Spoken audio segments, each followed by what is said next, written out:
Well, our last crop of early summer beans is just now flowering.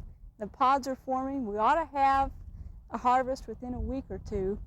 We'll be pulling these up, and in another spot we'll be planting our fall crop of snap beans. Remember, with beans, if you're pulling them up in one place, don't immediately replant anything there for a few days. OSU research has shown that they have a slight toxin in their root system, and you don't want to replant immediately afterwards. Nothing will grow there. It's a form of allelopathy. So wait a few days if you're going to replant in the same spot.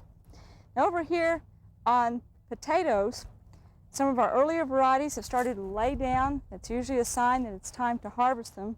Our later ones back here, the Kennebecs, aren't quite ready for harvest, but we do have a few to show you down here.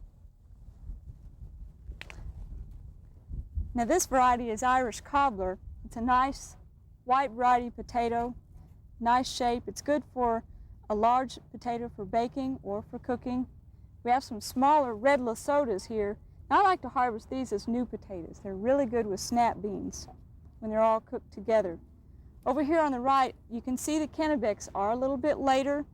We're not quite ready to harvest those yet, but we should have quite a few nice potatoes on there when the time does come around. But you can cook these up for new potatoes.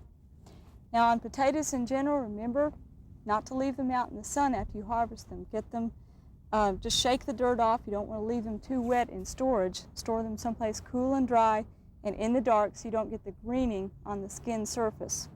Now with onions, we have two varieties here. This yellow one is Texas 1015Y. It's as good as the Vidalia onion that they grow down in Georgia, but is well adapted to growing here in Texas and Oklahoma.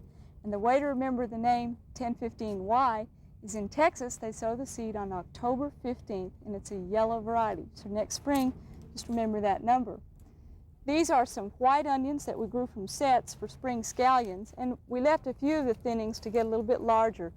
These you want to use up right away because they probably won't keep quite as well, but they are good tasting. Remember with onions, let the tops fall over completely so that this neck will have a chance to dry down so that you won't get rot there. You want them to store well. And leave them in the ground as long as possible so they'll size up before you pull them completely. And again, store them cool and dry.